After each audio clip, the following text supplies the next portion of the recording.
We all know a public listed company is required to publish their quarterly report at the end of every 3 months, which usually fall on the end of March, June, September, and December. However, if you notice in Bursa Malaysia, it usually takes 2 additional months for the PLC to compile the materials. Therefore, the true financial season in Bursa Malaysia fall in May, August, November, and February. So, how do we know when the company we follow releases their quarterly report? Unfortunately, you just don't, as there will not be a pre-announced date for this matter. So how can we make ourselves aware of the latest quarterly report from our favorite company? Hi, I'm Alex from malaysiastock.biz. Let me show you how you can utilize MS to easily find the latest quarterly report out in the market.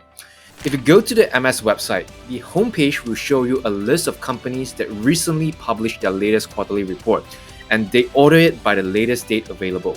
Of course, you might be only looking for a few companies that you are interested. So how can we be precise in knowing exactly when our favorite company releases their report? So let's shift our focus to the MS app on our smartphone. You just need to add the company that you're interested to the watch list and then go to the active alert.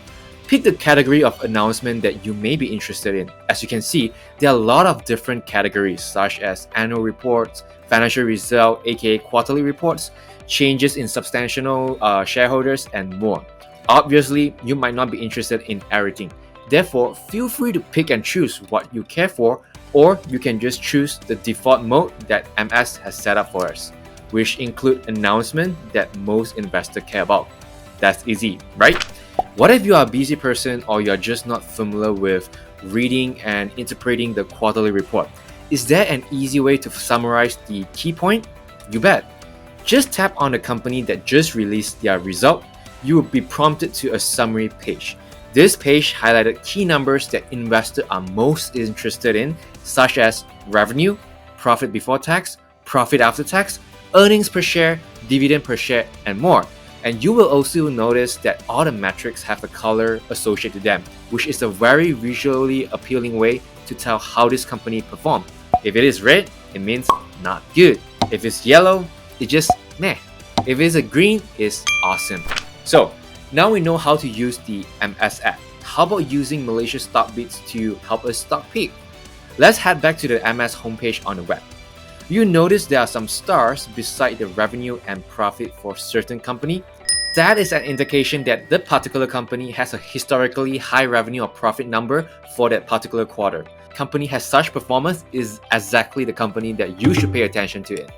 However, numbers alone do not mean much, as you have to compare it to historical numbers.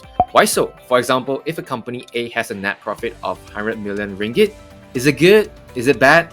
We have no idea. We have to compare with the historical. If we go to the right of the table, there is this Q over Q and year over year column, which reflects the performance of profit. For Q over Q column, we will know how was it performed in comparison to last quarter, and for year over year column, we will know how was it performed in comparison to last year, same period. So they also added the color element that we discussed earlier, and most importantly, they also added this box to show us how many consecutive periods this company profit has grown. And this feature is handy as when more than 800 companies release their quarterly report at the same time, this is a fast and efficient way to access the company performance and determine that which company deserves more attention from us. I believe you might have a question. What if we are not in the financial reporting season? How do we know what company we should be looking for? You will notice that there is this most viewed button. Click on it. This will help us generate the most popular company for the past 14 days on MS platform. And coincidentally, you will notice that most of the top companies have stars on their revenue and profit, which shouldn't come as a surprise, as good company attract attention. So this is a good way to learn about the market sentiment. We can also sort the list by using the sort by year over year and sort by Q over Q button, which will help us to look for company that has good historical performance. And this really serves as a good starting point before we do a dip analysis. So to summarize what we have been talking, we have been going through on fast way on identifying company performance. How about, is there a tool for us to look for one that fits our criteria?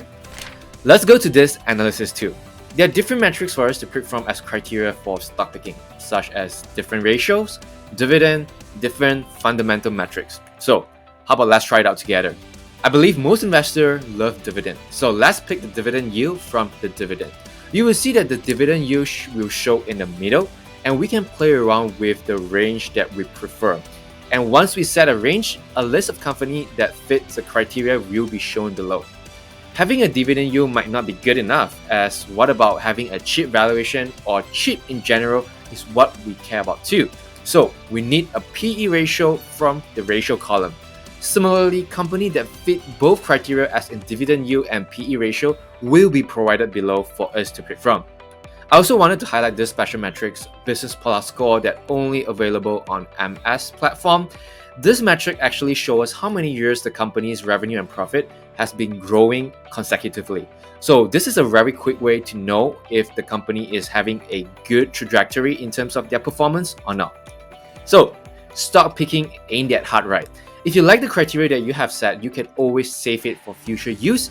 However, if you don't know where to start, you can always use the pre-created MS template to start with it. Hope you learned something useful here. So let me show you one more trick on MS. So we have picked a company to analyze from the analysis tool. What's next? Data. Give me more data. But if you go to Bursa website to look for quarterly report or annual report, most of the time you only have data for one prior period. That is not so useful to compare with. If you want more historical data, you have to open multiples report. But MS has this financial statement section, which has the three main statements: income statement, balance sheet, statement of cash flow. You can easily access the historical 5 years data here. Also, there is a metric that I think is very useful and I want to share with you all, which is the capital expenditure in the statement of cash flow. It simply summarizes the money of companies spend on their business. For example, a manufacturing company has a growing capital expenditure. It might imply that this company is growing its capacity, which translates to higher volume, higher revenue, and higher profit in the future. It is truly an indicator to determine if a company is committed to continue investing in their own business for future growth. That's all from me today. I hope you have learned some solid skills to hunt for a good company using malaysiastock.biz. Let us know what you think about this platform and share what is your favorite feature. I'll see you in the comment section. Thank you.